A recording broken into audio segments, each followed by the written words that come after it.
അസ്സലാമു അലൈക്കും. നൂഹ് നബി അള്ളാഹുവിനെ പറ്റി പറയുന്ന ഒരു ഭാഗമാണ് ഞാൻ എടുക്കാൻ പോകുന്നത്. അധ്യായം 11 സൂറ ഹൂദിലെ 31, 32, 33. അള്ളാഹുവിന്റെ ഖജനാവുകൾ എൻ്റെ പക്കലുണ്ടെന്ന് ഞാൻ നിങ്ങളോട് പറയുന്നുമില്ല. ഞാൻ അദൃശ്യകാര്യം അറിയുകയുമില്ല. നിങ്ങളുടെ കണ്ണുകൾ നിസ്സാരമായി കാണുന്നവരെ പറ്റി അവർക്ക് അള്ളാഹു യാതൊരു ഗുണവും നൽകുന്നതേയല്ല എന്നും ഞാൻ പറയുകയില്ല. അള്ളാഹുവാണ് അവരുടെ മനസ്സിലുള്ളതിനെ പറ്റി നല്ലവണ്ണം അറിയുന്നവൻ.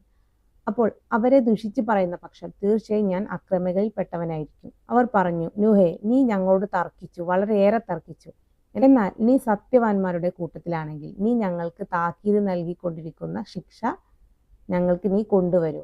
ഇതിൽ നിന്ന് നമ്മൾ എന്താ മനസ്സിലാക്കുന്നത്? അള്ളാഹുവാണ് എല്ലാവരുടെ ഹൃദയത്തിലുള്ള കാര്യങ്ങൾ അറിയുന്നതും. നൂഹ് നബി പറയുന്നുണ്ട്, എനിക്ക് അദൃശ്യ കാര്യങ്ങളൊന്നും അറിയാൻ സാധിക്കുകയില്ല എന്ന്. അപ്പോൾ എല്ലാ നബിമാരും യഥാർത്ഥ സൃഷ്ടാവിനെ പറ്റിയിട്ട് മനസ്സിലാക്കിയിട്ട് തന്നെയാണ് അവർ ദൃഷ്ടാന്തം അവതരിപ്പിച്ചിട്ടുള്ളത്. അല്ലെങ്കിൽ ഓരോ സമുദായത്തിലേക്കും അള്ളാഹു ദൂതന്മാരെ അയക്കുമ്പോഴൊക്കെ അള്ളാഹുവിനെ പറ്റി പൂർണ്ണ അറിവോട് കൂടിയിട്ടാണ് അവര് സമുദായത്തിന് ആ അറിവ് പകർന്നു കൊടുത്തിട്ടുള്ളത്. എന്നാൽ എത്രയോ പേര് വിശ്വസിക്കുന്നവരുണ്ട്, എന്നാൽ അതിൽ വിശ്വസിക്കാത്തവരുണ്ട്.